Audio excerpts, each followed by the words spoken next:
Greetings. This is Dr. Brenda Greene, and we are here, Richard Wesley and I, and we are going to be talking about his memoir, which was really fascinating. It's always loud in the balcony. Oh, I yeah. really enjoyed it. I enjoyed when I saw you speak about it. I always enjoy talking to you because you just have so much information. So I'm just going to Well, share thank with you. our audience. This is Writers on Writing, and we are using Zoom, a little bit different technology. But I'm going to share some information about Richard Wesley, who I've interviewed before, and then we'll get into talking about the book. Okay. Okay, so Richard Wesley was born in Newark, New Jersey, and educated at Howard University. His work has been produced on stage and for screen and television, and he's received the Drama Desk Award, the NAACP Image Award, and the Eldelco Award, and the Castillo Award for work in political theater. And most recently, he won the Pulitzer for a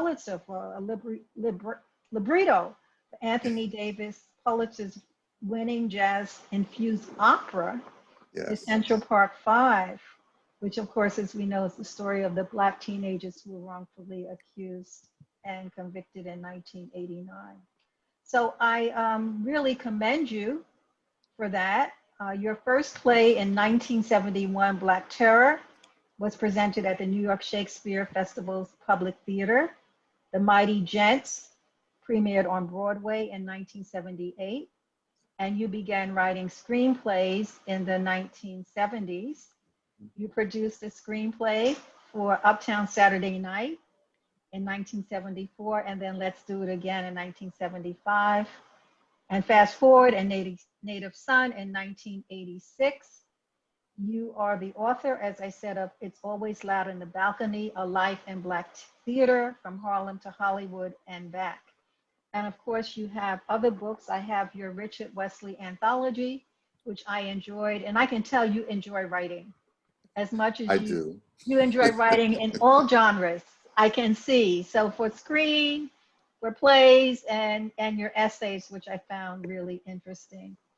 So, when I read this book, it really gave me a lot of insight into Black theater and film, and your work as a playwright and screenwriter.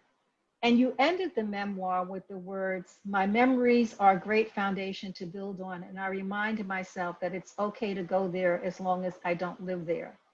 So I Right. have all your memories of the post-civil rights movement, the Black arts movement, Black theater movement, all of that formed the substance. And as I was reading it, I felt like I was sitting in a living room with you, sort of like we're doing now, and that you're the protagonist of all these stories, that really tell us about all of these movements as well as your life, you know. So Well, I I just, was there. Yeah, you were there, yeah. So, um, which is I, why you're the protagonist. yeah, I started, I decided to not only talk about this history, but talk about it from the point of view of someone who was a participant, if not an outright leader of, certainly I was in the movement and active in it. And so, yeah. Right. So why don't we start with how you ended up at Howard and the surprise you got when you got to Howard and thought you were going to major in television writing? Well, yes.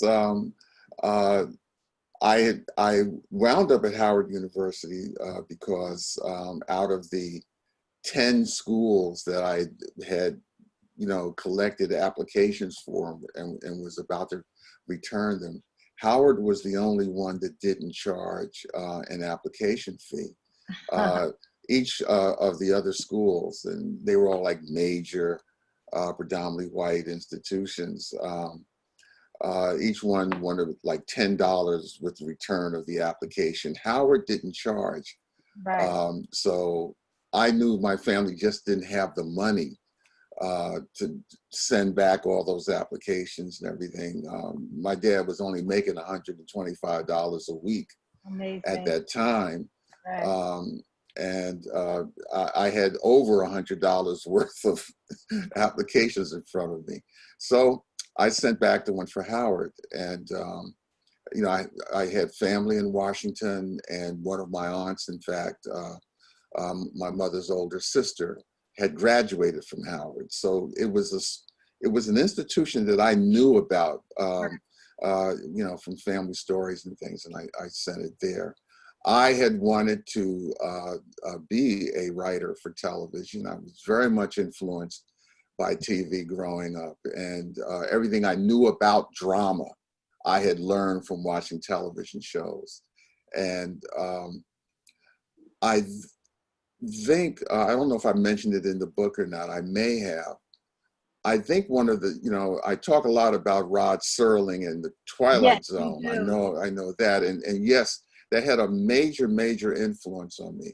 But what convinced me to turn that corner from just a dream to wanting to make a career of it was the fact that I had seen a production of a piece that was written for television by Langston Hughes. Really? I don't Yes. remember reading that. It was, yeah, then I don't know how in the world I forgot to mention that. Well, that doesn't mean You it know, wasn't there. yeah, when I was, I guess about 13, maybe 12. I think I was 12 when this happened.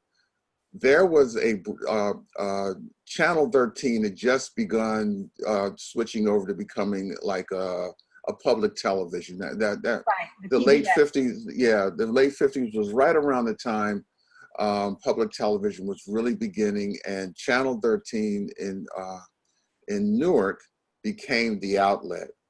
And Okay. Langston Hughes had taken a character that he created called Just Be Simple. Oh, I love him. Oh, he was Okay. so funny. Yes. Yes. So Just Be Simple was the protagonist of a piece that he wrote, especially for television, called Simply Heavenly. Okay. And Mel Stewart, who's one of the featured actors in Let's Do It Again, was the lead actor. He played Just Be Simple. And there were a number of other actors who later moved out to the West Coast and became very familiar as Black character actors who were also in that show. And that was what convinced me. I had never, before that particular television broadcast, I had never seen a show that was written by a Black person. I didn't even know it was possible. Right. You Right. know, And had you read things by Black people? I had, well, you know, like everyone else, I'd read, the works of Hughes, of, Okay. hold on, Richard Wright, Ralph Ellis. Richard, yeah, well, Ralph Ellison I had heard of, Richard Wright I had heard of, but I'd never read their work. At 12 and 13, they were a little bit too advanced Okay. for where my head was at. I knew about them because I was an avid reader of Jet. Jet Oh, magazine is every other that month. was the magazine. That That was was the the month. magazine, You right? know, I could be sure to find out because every barbershop, certainly at the neighborhood barbershop I went to, had just Right. piles of Right. Jet magazines and Ebony, and so I Right. was reading about them there. Like most young Black people coming up, my real introduction and immersion in Black culture was through music. I Right. knew all the musicians were. I never really knew who all the literature figures of that day. That was the 1950s, That's right. and I had no idea how many young Black writers there were who were actually writing at that Well, time. you were blessed to even know some, but let's just move to Howard. So you get Sure, to yeah. Howard, you want to major in I television wanted to major writing. in And then television what because, happened? well, it was in the brochure, but when I got to campus, I found out that because of budget constraints, Right. the television department hadn't really been set up. It was supposed to be Right. set up as an arm of the Department of Drama, Right. and it just wasn't happening. Oh, So I was immediately disappointed, as you can imagine. And I went to the chair of the department, Owen Dodson, and I, expressed my disappointment to Professor Dodson. And Mr. D leaned over across his desk and looked at me pulled his glasses down like this and said, "Child, if I can teach you to write for the stage, you will be able to write for anything." Okay, so you have some acting there. And so you ended up getting many mentors at Howard University. Yes, I Who were did. some of the most memorable mentors? Well, How did that impact what you decided to do when you left? well, Owen, of course, was the chair of the department. My immediate playwriting teacher was Ted Shine, Yes. who himself was not only a former student of Owen's, but a classmate of Toni Morrison and Amiri Baraka. Both Okay. of them were taught at Howard by Owen. So Right. I was, I was in great company. And then another former Howard player would come back and visit the campus fairly frequently, and that was Ossie Davis. And Yes. of course, wherever Ossie went, Ruby D was there as well. Yes. So they were coming to the campus fairly regularly and talking to us and spending time with us. And there's just no way you could not absorb all of that. And it was, yeah, and it was Owen who sort of gave me an introduction in New York. He got me a meeting with George Nordford, who was by that time the vice president of a media company called Metro Media, which was in those days the owner of Channel 5 here in New York. And George Nordford, I did not realize at the time that the man that Owen sat me in front of was one of the founding members of the Negro Playwrights Company, which was a grouping of all the major young Black playwrights of the late 1930s and early 1940s. They formed their own theater company. And it was George, and Owen was in that company. Theodore Ward was a member of that company. Randolph Edmonds, I think he was involved with it. There was Max Glanville and Abram Hill, who were already in New York in those days. They were part of that company. It only lasted one season, but it was just an incredible. But it showed you what you could aspire to. Yes, it did. Yes, it did. Alan Locke was one of the members of the board of directors of that company. So it was just, if he's going to accept something or give his support for something, it had to be together. Yes, it did. But this is why we're honoring you.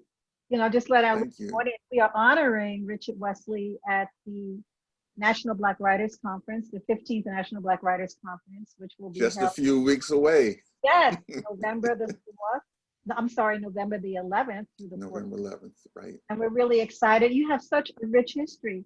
And as you were talking, I was thinking about the first time I met you, which you probably don't remember. I was in undergraduate school. I don't know if I ever told you the story. And I had to interview writers. I was doing a report called Black Creation, and I wanted to interview a playwright, a poet, and a fiction writer. So I wanted to interview Ed Bullins. Right. We were working with him. So I came. That's when I first met you. And I remember this tall man. He said, "Well, he's not here, but I can talk to you." You probably don't remember that.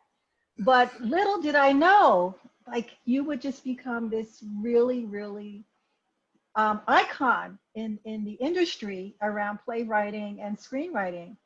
And we would be in a position to honor you at the National Black Writers Conference. So part of what happened when you graduated, of course, you came to New York City. Tell us about what that was like being in New York City, because that was really around the time of the Black arts movement, Black theater movement. Yes, I graduated right into the middle of it. I graduated in 1967. So when I came to New York, Woody King had already established the New Federal Theater. Barbara Ann Tier had already established the National Black Theater. Ernie McClintock had established the Afro-American studio, the Afro-American studio for acting and speech. And of course, Bob Macbeth, I think I already mentioned that. Bob Macbeth had established the New Lafayette Theater, and Robert Did you mention Hooks. play? I did not have a play to bring to him, and Oh, okay. I tried to get a job there, but Bob said that I didn't have enough experience, so Okay. he sent me away. But one of my former classmates from Howard was also the accountant for the New Lafayette Theater at that time. So he told me about the Black Theater Workshop, which Ed Bullins was establishing. And as soon as he said Ed Bullins' name, I was there. Yes. I knew about Ed. I had seen some of his. Huh? Oh yeah, I had seen Ed's plays at the Spirit House in Newark that Amiri established when he returned from the West Coast, and I can't even remember some of the plays. How Do You Do? I think was one of Ed's plays I saw there, and another one, and Ed was just an amazing writer. I got his work almost instantly. And so when I heard that he was the head of the workshop at the New Lafayette, well, that's, I said, well, if I can't get a job here, I'm going to study here. Yes. And so I joined, I think I came into the workshop actually the week after it started. And Martha Evans Charles, who later became a very, very fine playwright and a major force, she was there, and Oyamo, or Charles Oyamo Gordon, he was there, and Milburn Davis, and after a while, there were about 11 of us. And we formed the nucleus of the workshop. It grew to larger than 11, but there were 11 of us who were like really we were there day in and day out. What was it like to work with Ed Bullins? That was. It was a continuation of everything that I was learning from Owen and Ted, but with a little more ideology, political ideology attached to go along with the art, and it was really like being in graduate school. Ed was a very attentive teacher, a very patient teacher, and I just got a ton of information from him.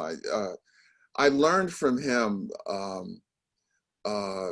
nuances of writing dialogue for characters. It wasn't just enough to have an ear.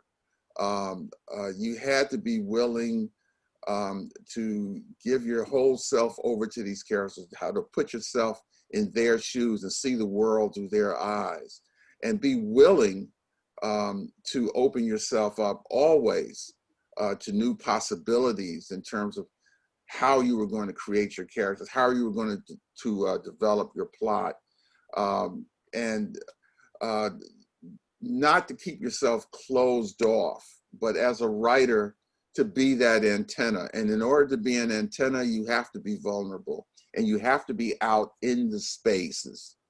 And, and you were very much in those spaces. Well, yeah, Yes. So tell us how you got some of the highlights, I guess, for you in your career was, of course, producing, having Black Terror produced, and of course, yes, Saturday Night.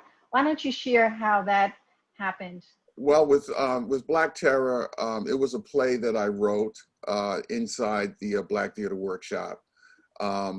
Ed was aware of it, but they had already done a play called We Righteous Bombers, which was also about Black activists in the midst of revolution. Okay. They had already done that at the New Lafayette, so Black Terror would have been a repeat of something we'd already done there. And That's really not where the New Lafayette was at. We're always trying to top ourselves and do Right. something new. So after I finished that script, some former classmates of mine at Howard did it down in DC as a student production. That was the first time I actually saw it on stage and saw what was possible. Unbeknownst to me, Ed was being approached by Joe Papp at the Yes. Public Theater, and Joe wanted to do some of Ed's plays downtown. Ed didn't have anything that, that he thought he could hand over to Joe, because he was doing everything at the New Lafayette. He was settled in there. Right. So he gave Joe plays from the workshop. He said, these are some writers that I have developed. They've got some interesting work.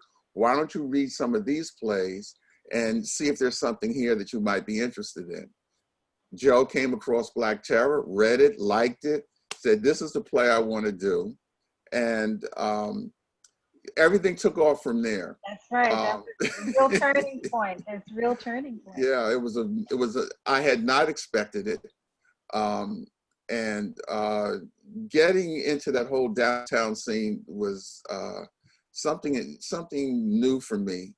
I was familiar with it, of course. I mean, every young person who comes to New York, thing they do is go down the Village. Right. But it wasn't, I was in Harlem, and I was in the midst of the Black community at a time when, the Black arts movement was exploding. Right. And that's where I wanted to be. So having to sort of like reconfigure my consciousness, because that's what it involved for me, and going down to the Village and into this whole other world. You had to make some decisions, and you talk about one of the interesting things in your memoir is you talk about the ideological conflicts you had throughout. Whether you work in Hollywood, when you had a chance to do Uptown Saturday Night, those Absolutely. are some conflicts. But you came up with this concept. You call yourself a dramatist. Oh well, yeah. I would have been that whether I was uptown or downtown, in Hollywood or based in Harlem or Newark. A dramatist was what I wanted to be: a playwright, a screenwriter, a writer for television, facile in all of those areas, able to write in whatever genre was necessary for me to tell the story in the most efficient way. That's what dramatists do. I did not want to be pigeonholed in one area or another, as it turned out I was anyway. But that was not, my aim, as a writer. I wanted to have the freedom to move in whatever direction best suited me at the time. Right. Well, believe it or not, we are almost at a close, and we can't close without us talking about what's going on now. Right. Where do you see the future of Black playwriting and Black screenwriting, or I should say playwriting and screenwriting from Black writers? Let me say it that way. Okay. I don't want to centralize it, but yeah, what is the current state, and where do you see it going? Given Well, I think it's, I think the current state is healthy. There are some writers, particularly in my generation, who don't agree with me about that. But I'm pretty satisfied. I mean, it's kind of, we have people like, from Dominique Morisseau to Jeremy O. Harris, to Misha Greene, to Brandon Jacobs Jenkins, to Trey Ellis, and those are names across generations. That's 25 years of Black playwriting experience that I just named there. These are writers who are in their early 40s, all the way down to writers who aren't even 30 years old yet. And that's a very healthy a combination and expanse of writing talent that's turning out viable work that talks about issues that need to be talked about right now. Some And of how are them, those you know, issues different than what you were writing about? I'm sorry. I don't think that they're really that much different. But I think that they have a point of view that moves beyond where I was, 30 years ago. And I think that that's the important thing. 30 years ago, 40 years ago, 50 years ago, now that I think about it, when I was starting out, Black theater and the Black arts movement was a heterosexual, male-focused movement. Yes. Men dominated it, and it was our point of view that was out there, in spite of the fact that there were Black women playwrights at that time who were very strong and were very vocal about what they were doing and were being produced. Yeah. You know, Sonia Sanchez. Sonia, some dynamic writers out there at that time, but they were being drowned out by the louder, rougher, like Yes. macho male voices that were out there. But our theater has expanded since then. And because it's expanded, the breadth of discussion has managed to expand.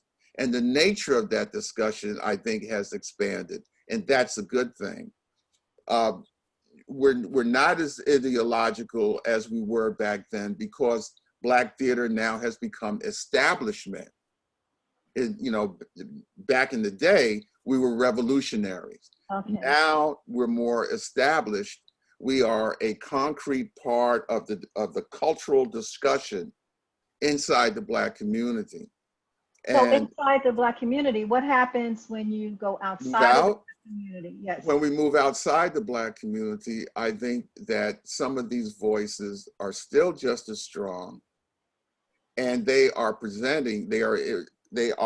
involved in presenting a much fuller picture of who we are as a people.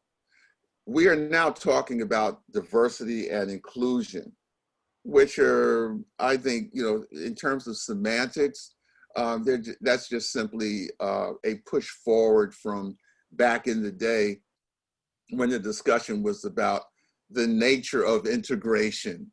What form was integration going to take? Right. Okay, all right.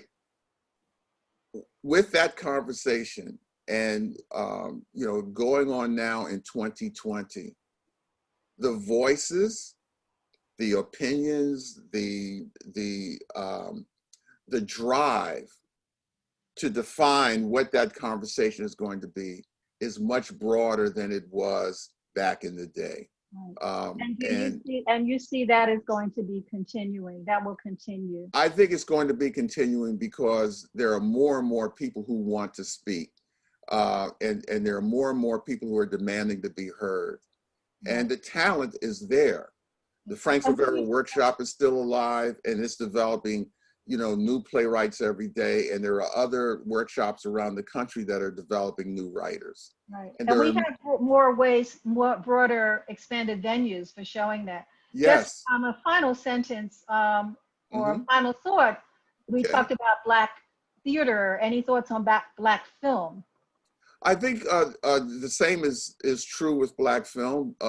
Black filmmaking is as old as Black theater itself. There were Black filmmakers who were trying to get films made as early as 1912 and 1915, the same time that there were Black playwrights emerging in the New York theater scene.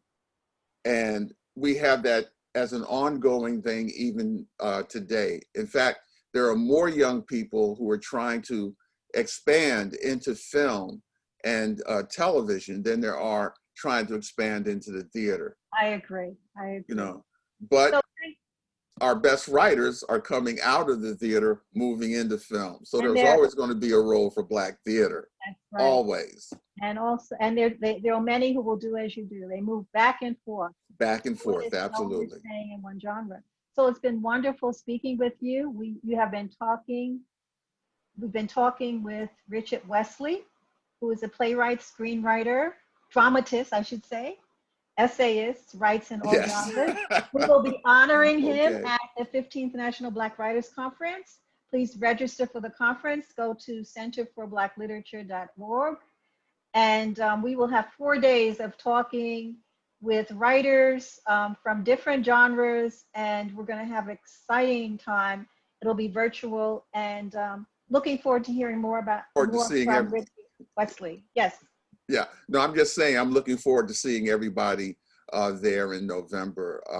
Please come out, support the Center for Black Literature and the National Black Writers Conference.